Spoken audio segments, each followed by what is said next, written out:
Gracias, señor presidente.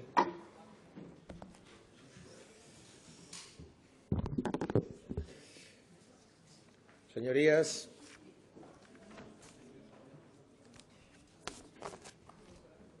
en los últimos meses el tema de la salud escolar ha cobrado una relevancia importante en el Principado, primero porque se presentó un decreto, un borrador de decreto, también por manifestaciones de los sindicatos, pero es un tema que ocupa y preocupa a la comunidad educativa desde hace muchos años. Por eso, mi grupo trae esta moción al Pleno después de una interpelación doble, una interpelación al consejero de Sanidad y una interpelación al consejero de Educación. Porque, además, esta ley, la Ley de Salud Escolar, es una ley básicamente sanitaria, aunque afecta a los escolares asturianos, a los profesores y a sus familias. Miren, además, es una casualidad, pero esta Ley de Salud Escolar, esta moción sobre la Ley de Salud Escolar y su aplicación, coincide hoy con la presentación de una PNL de Podemos sobre el cannabis. Entonces, nos puede servir bastante bien de ejemplo el tema del cannabis para saber de qué estamos hablando respecto a la Ley de Salud Escolar. Evidentemente, una política sanitaria tiene como objetivo fundamental la salud de los ciudadanos. Y esa salud la definimos como una forma de vivir autónoma, solidaria y gozosa que proporciona, junto con la educación, las mejores oportunidades para que una sociedad tenga bienestar. De hecho, aquí estábamos hablando de impuestos y estábamos hablando de estado del bienestar. La educación y la sanidad son dos elementos fundamentales. Y es el Estado de Derecho el que debe proteger precisamente ese derecho a la salud y a la educación. Por tanto, primera tesis, la interrelación entre salud y educación es importantísima. Y quiero volver a resaltar algo que ya hemos comentado aquí en diversas ocasiones. Estamos hablando aquí de educación, no estamos hablando aquí de información. No es lo mismo, no es lo mismo. Una cosa es saber que fumar cannabis es malo y otra cosa es estar educado para decir que no a fumar cannabis. Lo primero tiene que ver básicamente con la inteligencia y lo segundo tiene que ver con la voluntad. Y por tanto, aquí de lo que vamos a hablar es de hábitos y por tanto vamos a hablar de educación. Esta interrelación entre salud y educación, repito, es muy importante porque implica la libertad. La libertad consiste precisamente en que yo, siendo consciente de los riesgos, vamos a suponer, por ejemplo, de fumar, siendo esta sustancia legal, puedo decidir fumar o no.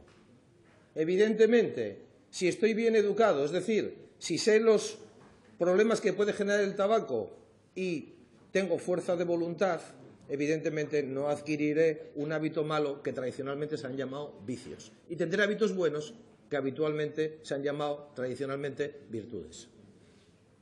Hábitos repetidos que unos son buenos y otros son malos. Repito que tiene bastante relación con lo que vamos a ver después. Bien, esta ley fue auténticamente progresista en su momento. ¿Por qué?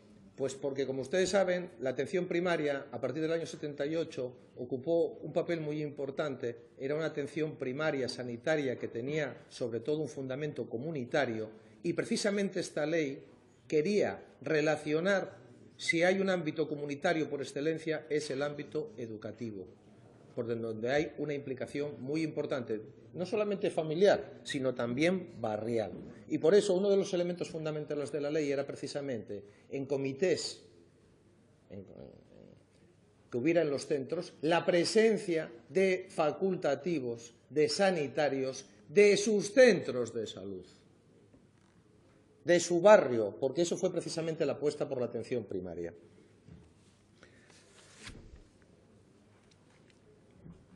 ¿Qué sucedió?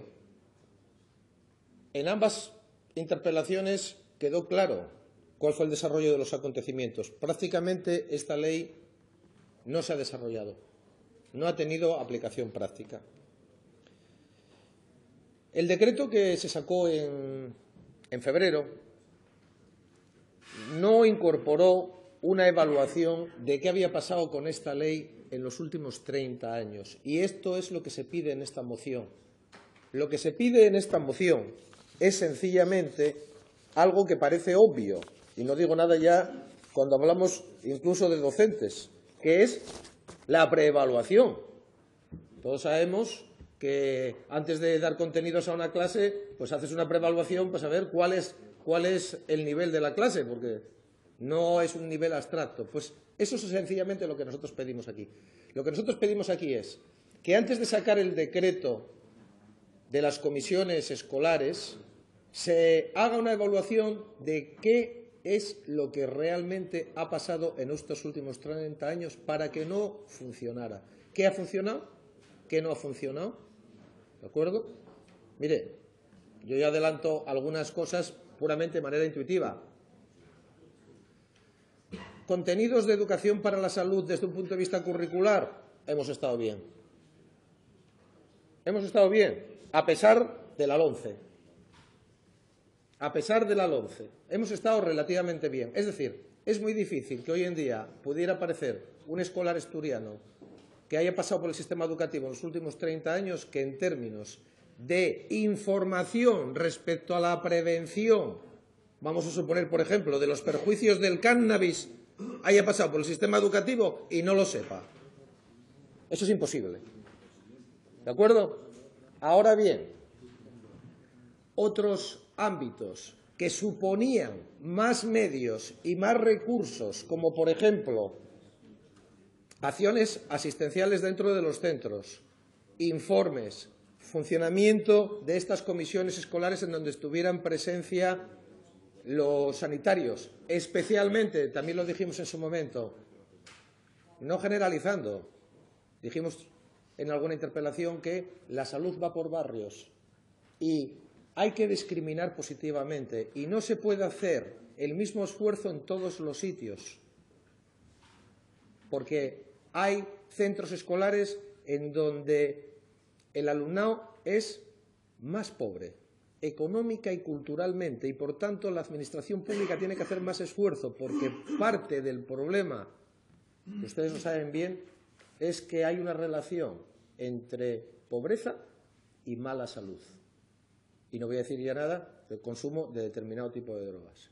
Y que eso además tiene un ámbito familiar, porque es muy difícil decirle a un escolar que no beba cuando resulta que su padre, por ejemplo, es alcohólico. O que no fume porros si su padre, habitualmente, o su madre, están permanentemente emporrados. Y estas realidades existen. Estas realidades existen. Y tienen que tener un tratamiento profesional. No basta solo con la pura información. Bien, yendo concretamente a la moción, nosotros lo único que queremos es que se evalúe el desarrollo y aplicación de la ley, nada más. Que existe, está ahí. Está ahí desde el año 84. Si es mala, pues que se cambie, pero que se evalúe. ¿Está funcionando la ley? ¿Sí o no? Y por eso lo que queremos es, primero, ¿cuál ha sido el grado de cumplimiento en estos 30 años de sus objetivos fundamentales? Que se coja la ley, que se vea los objetivos que se planteaba la ley, cuáles se están cumpliendo y cuándo no. En segundo lugar, respecto a las actividades sanitarias contempladas, porque la ley contemplaba una serie de actividades sanitarias, si realmente se han ido desarrollando en los centros, en todos los centros. Y además quiero recordar que el ámbito de actuación de esta ley era o es más que la enseñanza obligatoria, implica la formación profesional y el bachillerato. O sea, no era una ley que se circunscribe exclusivamente a la enseñanza obligatoria hasta los 16 años, para nada. Coge todo el sistema educativo y, por cierto, concertado, privado y público. O sea que era una ley muy ambiciosa. En tercer lugar, le ruego vaya concluyendo. Sí, voy terminando.